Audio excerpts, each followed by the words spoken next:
نہیں تھے، ان سے کوئی گناہ سرزد نہیں ہوا، ان کی زندگی میں کوئی غلطی کوئی گناہ نہیں تھا، اس کے باوجود نبی علیہ الصلوۃ والسلام نے فرمایا کہ میں ایک دن میں اللہ سے 70 دفعہ اور دوسری روایت میں آیا 100 دفعہ اللہ سے میں استغفار کرتا ہوں۔ کون؟ امام کائنات، اللہ اکبر، امام الانبیاء، جن کے کھاتے میں کوئی گناہ نہیں ہے، وہ اللہ سے توبہ استغفار کرتے ہیں۔ بھلا انہیں کی توبہ استغفار کی ضرورت ہے؟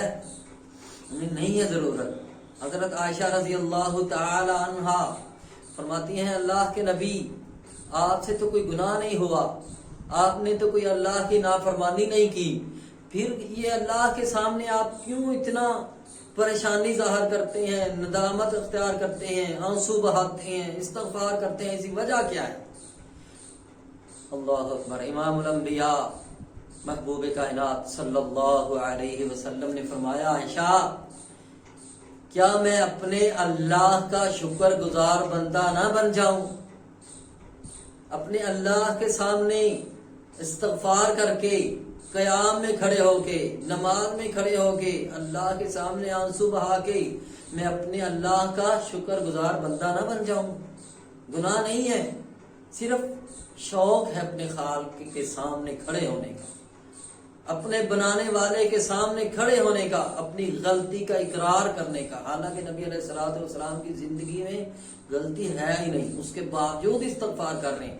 میرے بھائیوں، ہماری زندگیاں تو غلطیوں سے بھری پڑی ہیں، ہم گناہوں سے ہمارے جسم لتھڑے ہوئے ہیں، ہماری زندگیاں خطاؤں سے بھری ہوئی ہیں، پھر کیوں نہ اپنے خالق کے سامنے اپنے گناہوں کا اقرار کریں، اس سے معافی مانگیں، اس کے عوض میں اللہ ہماری خطاؤں کو معاف کر دیں گے۔ اور نبی علیہ الصلوۃ والسلام نے فرمایا صرف تمہاری خطاؤں کو اللہ رب العالمین معاف نہیں کریں گے، بلکہ تمہاری غلطیوں کو نیکیوں میں بدل دیں گے۔ پہلے غلطیاں تھی، وہ گناہ تھے، وہ نیکیوں میں بدل جائیں گی، نیکیاں لکھ دی جائیں گی۔ میرے بھائیوں، ہمارے گناہ نیکیاں بنا کے لکھ دی جائیں گی۔ اللہ اکبر۔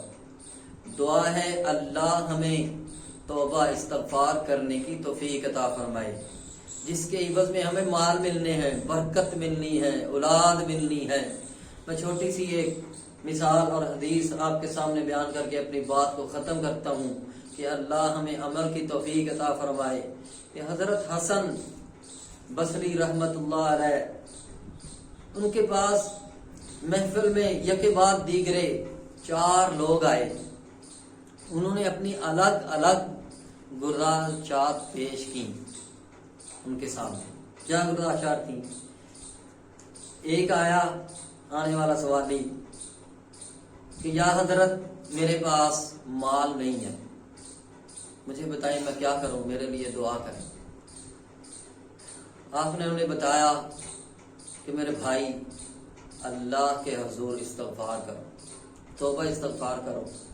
دوسرا آیا، کہنے لگا کہ میرے پاس اولاد نہیں ہے، کہا استغفار کرو۔ تیسرا آیا کہ میری کھیتی میں برکت نہیں ہے، میری فصل نہیں ہوتی، اللہ اکبر، اسے بولا استغفار کرو۔ چوتھے نے کہا کہ میری زندگی میں مشکلات بہت ہیں، برکت نہیں ہے، میرے لیے آسانی کے لیے کچھ بتائیں، کوئی دعا کریں، بولا استغفار کرو۔ محفل میں موجود لوگوں نے کہا حضرت 4 لوگ آئے، انہوں نے الگ الگ اپنی گزارشات بتائیں، لیکن چاروں کو آپ نے ایک ہی حل بتایا ہے کہ استغفار کرو، حالانکہ ان کی ضرورتیں الگ الگ تھیں۔ آپ نے انہیں ایک ہی حل، ایک ہی نسخہ ان کے لیے تجویز کیا۔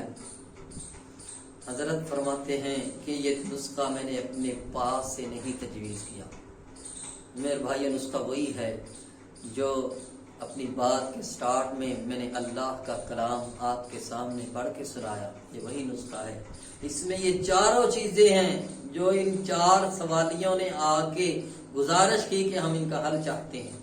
حضرت نے ان کا حل اللہ کے کلام پاک سے بتایا انہیں کہ فَقُلْتُ اسْتَغْفِرُوا رَبَّكُمْ إِنَّهُ كَانَ غَفَّارًا، اللہ سے توبہ استغفار کرو، تو پھر اللہ تمہیں کیا عطا کرے گا؟